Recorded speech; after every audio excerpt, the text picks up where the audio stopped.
Ya kalau memang niatnya bersedekah, niatnya baik, ya maksud saya tuh janganlah mencari-cari yang tidak harusnya semestinya itu diviral-viralin gitu. Donasi itu dibuka untuk melakukan pengobatan Pak Agus, bukan untuk dibagikan ke sini, dibagikan ke sini, ke sini, ke sini, bukan. Secara hukum, uang itu sudah milik dari Agus.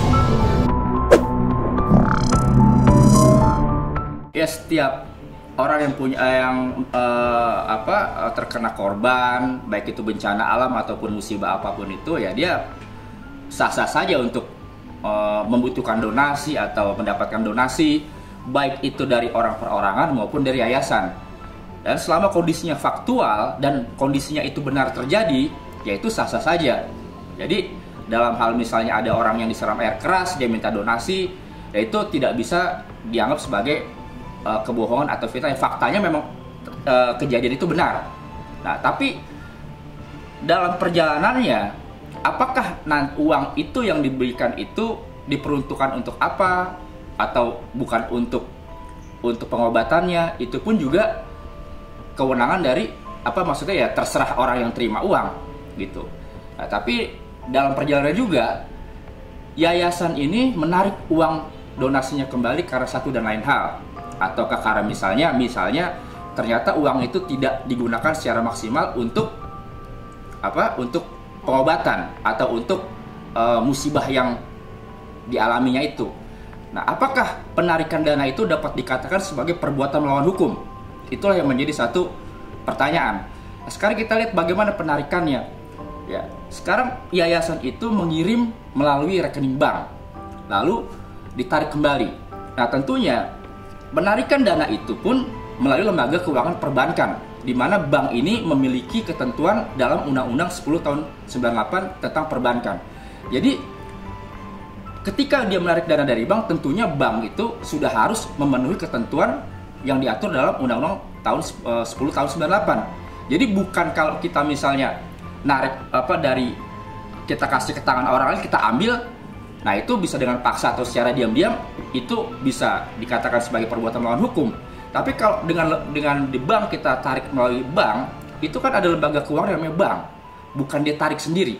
Jadi uang itu berpindah, uang itu bergerak, bukan atas dasar sepihak dari si orang yang punya uang atau yang menarik dana. Nah, jadi udah ada ketentuan Undang-Undang 10 tahun 98 tentang perbankan itu. Ada lembaga keuangan yang berperan untuk menarik uang tersebut atau memindahkan karena satu dan lain hal, pasti juga ada alasannya kenapa lembaga perbankan mau menindaklanjuti penarikan dana tersebut gitu. Oh, ini perbuatan melawan hukum nih, bagaimana? Itu silakan aja dibuktikan. Tapi di sini ada lembaga keuangan perbankan yang tunduk dengan Undang-Undang nomor 10 tahun 1998 situ. Alasannya pasti karena satu dan lain hal, misalnya karena dana itu tidak diperuntukkan secara maksimal untuk musibah yang dialaminya, makanya bank meng-approve.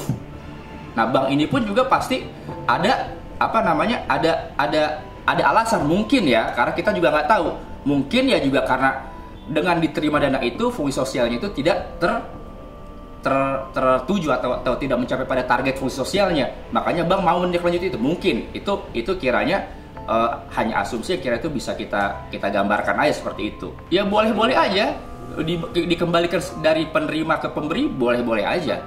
Kan yayasan. Iya boleh aja, nggak apa-apa yayasan. Tapi nanti kan yayasan itu dia terima uang dari masyarakat tuh boleh. Ya di yayasan, di undang-undang yayasan pun juga yayasan memiliki kewajiban untuk dilakukan audit melalui kantor akuntan publik. Jadi terbuka dia uang ini kemana, buat apa, pengurus dapat berapa, udah dibeliin aset apa aja, itu dia terbuka. Harusnya idealnya begitu. Ya kalau itu kan balik lagi apakah dana itu dipakai atau tidak dipakai, itu kan pasti ada yang namanya berita sosial yang beredar di masyarakat yang nantinya itu ya kalau misalnya ada hal-hal yang kiranya itu merasa ada informasi tidak benar, ya silakan aja. Apakah itu sampai pada merusak martabat atau kiranya itu sampai pada merusak nama baik, ya itu ada aspek hukumnya pasti. Tapi kalau misalnya itu ya yang tuduhan yang cukup diklarifikasi yaitu tidak ada aspek hukumnya. Itu aja. Kalau kita bicara mental, yaitu kan pembuktian psikis lagi sejauh mana dan juga sejauh mana dia terima manfaat dari itu.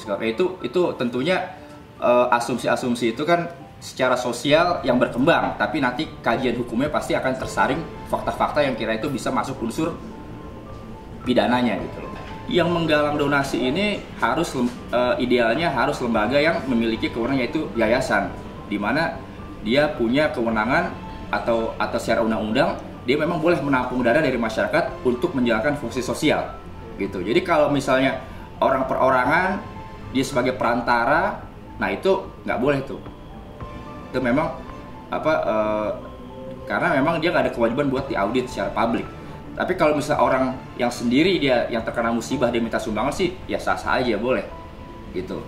Tapi kalau yayasan dia punya kewenangan, dia memang fungsinya itu, yayasan fungsi sosial itu untuk menghimpun dana untuk dengan maksud tujuan sosial tadi. Sekarang dikembalikan ke penyumbang. Sekarang dengan dikembalikan ke yayasan aja itu pun juga sudah tinggal bolanya ada di yayasan. Dia punya kewajiban untuk menggunakan uang itu untuk kepentingan sosial, itu aja. Jadi nggak perlu dibalikin ke orang-orang yang udah ngasih. Dengan uang itu misal si penerima ini memberikan dana ke yayasan, ya yayasan tuh punya kewenangan buat mengelola dana itu selama untuk kepentingan sosial gitu. Jadi nggak ada kewajiban udah dibalikin si penerima berarti si yayasan harus mengembalikan kepada setiap si pemberi, nggak ada. Tapi yayasan punya kewajiban untuk menggunakan dana itu untuk fungsi sosial, itu aja kuncinya. Tentunya ini banyak penyelesaian yang kiranya bisa ditempuh, bisa dijalankan, bukan dengan lapor polisi terus masalah itu makin nggak selesai. Itu pasti makin nggak selesai. Ya banyak cara-cara yang kiranya itu bisa ditempuh untuk mencari titik temu ya, dengan mengklarifikasi satu sama lain ya, atau misalnya terkait masalah ya kalau perlu dikembalikan atau kalau misalnya dana ini tidak sesuai peruntukannya ya nggak usah dikasih uang tapi diberi pengobatan. Ya itu banyak hal-hal yang kiranya itu alternatif penyelesaian sengketanya lah gitu loh, bukan langsung ke upaya hukum lapor polisi, gugat-gugatan. Saya rasa itu bukan penyelesaian gitu. Kalau itu tentunya efek sosialnya, makanya ada etika moral itu di atas hukum. Ya kalau kita misalnya meminta dengan satu alasan, gunakan alasan itu, gunakan permintaan itu karena alasan itu. Kita meminta karena satu musibah, ya gunakan apa yang diberi itu untuk musibah itu. Ya wajar, itu namanya efek sosial efeknya seperti itu. Gitu. Ya itu udah jadi bola salju di masyarakat ya, komentar seperti apa itu udah jadi efek sosial deh pokoknya kayak gitu.